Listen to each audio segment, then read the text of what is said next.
Are Maurya channel में आपका स्वागत है। वैरिकोसील ये पुरुष में टेस्टिस एंड स्क्रोटम वृषण और अंडकोश में वेन की एक बीमारी होती है। जब किसी कारणवश वेन में सूजन आ जाती है और वो दर्द युक्त हो जाता है, तो ऐसे कंडीशन में वैरिकोसील होने का खतरा बढ़ जाता है। वैरिकोसील कई कारणों से होता है। जो इसके मुख्य कारण होते हैं वो वाल में जो वहाँ की नसें होती हैं, वेन्स होती हैं, उनकी वाल में किसी तरह का रुकावट को होना या किसी तरह की प्रॉब्लम का होना। दूसरी चीज़ होती है स्पर्मेटिक ग्लैंड, अंडकोशीय ग्रंथि, उसमें चोट के कारण। तीसरी होती है कि जो इसकी थैली होती है, जो अंडकोश की थैली होती है, वो बहुत सारे वेन को अपने अंदर रखती है, जिसका बहुत सारा कार्य होता है। तो जब ये वेन किसी कारण से अवरुद्ध हो जाती हैं, जो रक्त इनका परिसंचरण है उसमें बाधाएं आ जाती हैं, तो इस तरह के प्रॉब्लम्स होते हैं। ये टेस्टिस एंड स्क्रोटम की वेन ब्लड को हृदय तक ले जाती हैं। जब इनके वाल में किसी तरह की खराबी आ जाती है, रुकावट आ जाती है, तो वो उस ब्लड को उसी स्क्रोटम में ही छोड़ देती हैं और वहाँ ब्लड इकट्ठा हो जाता है, जिसके कारण वैरिकोसील हो जाता है।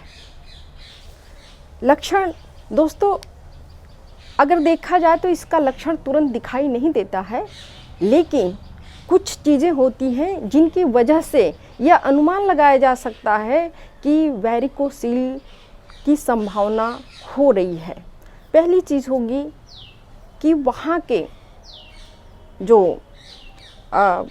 ऑर्गन है, मीन्स टेस्टिस एंड स्क्रोटम में पेन होगा और ये पेन बहुत ही तेज होगा, इसको स्क्रोटल पेन कहते हैं। दूसरा, वहाँ पर स्वेलिंग होगी जो एक थैले के आकार का दिखाई देने लगेगा। अगर बहुत ज़्यादा वहाँ पर वेन स्वेल्ड कर जाती है, वहाँ सूजन आ जाती है थैले में, तो एक नस की मोटी मोटी परतें दिखाई देने लगती है, वो ऊपर से ही फील होने लगती है। तीसरी चीज़ कि अंडकोश पर एक यूँ कहें तो गांठ जैसा दिखाई देने लगेगा, जिसकी वजह से ये पता चल जाता है कि वैरिकोसील है। तीसरी चीज़, इसमें अचानक दर्द बढ़ेगा और फिर कम हो जाएगा। पीठ के बल अगर व्यक्ति लेटता है तो दर्द कम हो जाएगा, लेकिन कोई कार्य कर रहा है, चल रहा है, तो बहुत ही सीवियर पेन होता है। यह बीमारी जिस व्यक्ति में होती है उसमें संतानहीनता या यूँ कहें मेल इनफर्टिलिटी के आसार बढ़ जाते हैं। अब ये जानना ज़रूरी है कि कितने तरह का होता है। दोस्तों ये दो तरह का होता है। पहला होता है कि ये प्रेशर टाइप, मतलब दबाव युक्त। जब किसी दबाव के कारण स्पर्मेटिक वेन जब ब्लड से भर जाती हैं, तो ये प्रेशर युक्त वैरिकोसील होता है। ये ग्रेड 1 होता है, मीन्स इसको आराम से ठीक किया जा सकता है, इसके खतरे अधिक नहीं होते। दूसरा, ये सन टाइप, यह बहुत ही गंभीर बिल्डअप करता है और इसमें जो स्पर्मेटिक वेन्स हैं वो ब्लड से भर जाती हैं, वहाँ का सिरा ब्लड से भर जाती हैं।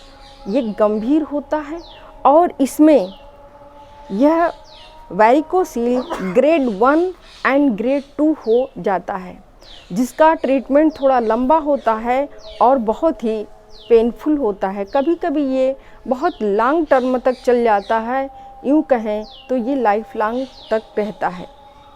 दोस्तों, अब समझते हैं कि इसका इलाज क्या है। तो पहली चीज़ है कि इसके आकार और गंभीरता के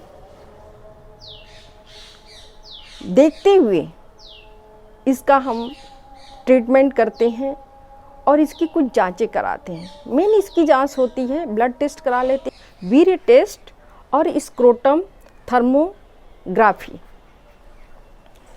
इसकी सर्जरी होती है और कुछ मामले मेडिसिन से भी ठीक हो जाते हैं, लेकिन सर्जरी ये माइक्रोस्कोपिक भी हो सकती है और लैप्रोस्कोपी भी हो सकती है, लेकिन ये थोड़ा सा बहुत ही कॉम्प्लिकेटेड होता है, बहुत समय लगता है। एक अभी नया ट्रीटमेंट आया है जिसमें एम्बोलाइजेशन होता है और यह कंप्यूटर पर देख करके रेडियोलॉजिस्ट के द्वारा किया जाता है। यह एक